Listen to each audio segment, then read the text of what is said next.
Mr. Grothman. I'm out of breath. I just got here. Okay. First of all, for you, Mr. Throckmorton, and if maybe somebody's asked this question. If they've asked it, just say, go to the next question. Have we figured out why the market is not working and why other companies are not marketing these things and undercutting myelin? There is another product that's being marketed. Why it's not marketed more broadly, why these increases in prices, I think is the question you're asking, isn't it? Right, right. Is the other product at lower cost? I'm told that that product is lower price, yes. Okay, maybe we don't want Ms. Bresch to pitch the competition, but you do have competition. You only got 94, 96% of the market, right?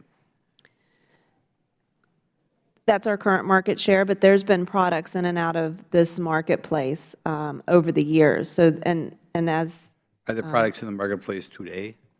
pardon me? Are there products in the marketplace today? Yes, yes. And are they lower priced than your product? There's a Adrenaclick authorized generic, and I'm not sure of its exact price, but I believe it's in the $450 range. Okay. Is there anywhere, I'll ask Mr. Throckmorton, because I don't mean to ask you to pitch your competition. Is there any reason why since there are generics available, why people aren't producing this stuff for substantially less? There are no generics in the way that I think you're speaking of them. The generics that are available are so-called authorized generics, which are brand name products that have chosen to remove their name from their label. Otherwise, they are. So that's not what this is.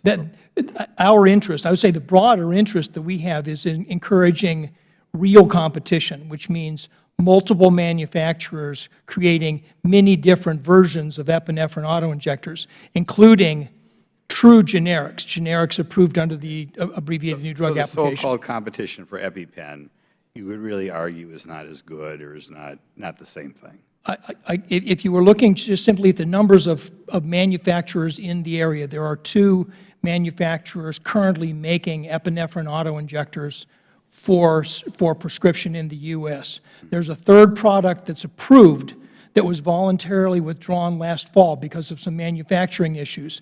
If they address those manufacturing issues, they would be able to come back onto the market also. And you expect them to, given that presumably there's a high markup here?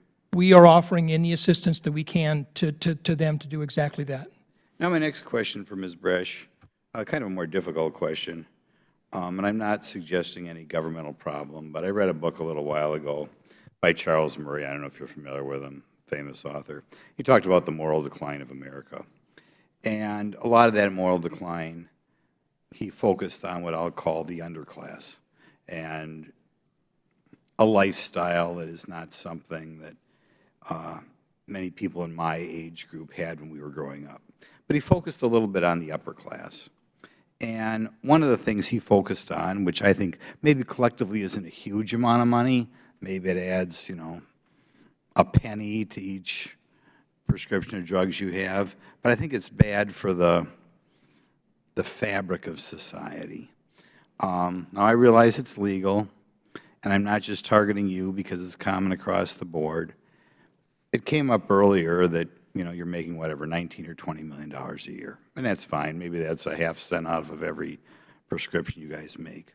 But the point Murray made is there was a time in this country where chief executives got along making a lot less, and they apparently make a lot less in sizable companies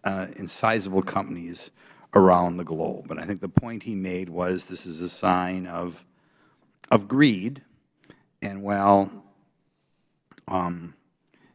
you know, it may be a relatively small amount for every person in the country, it probably tears a little bit at the moral fabric as people who work for companies and make relatively small amounts of money look at the chief executive making more money than anybody could possibly imagine. Do you ever feel guilty or have pangs of guilt making such a large sum of money, not as somebody who founded the company, but as an employee who really doesn't have a lot of risk yourself? Look, I am blessed and fortunate. I've been working at this company for 25 years and representing 40,000 employees. So what Mylan has continued to provide access to multiple medications here in the U.S., over Yeah, 600 products. I know, and I'm sure there are many employees who work for you who do wonderful things, valuable scientists who are saving people's lives. I'm just saying, as you walk around the cubicles and see all the people making $40,000 or $50,000 or $60,000 a year, do you ever feel guilty that you and the board of directors and such have arranged to have you make $20 million a year?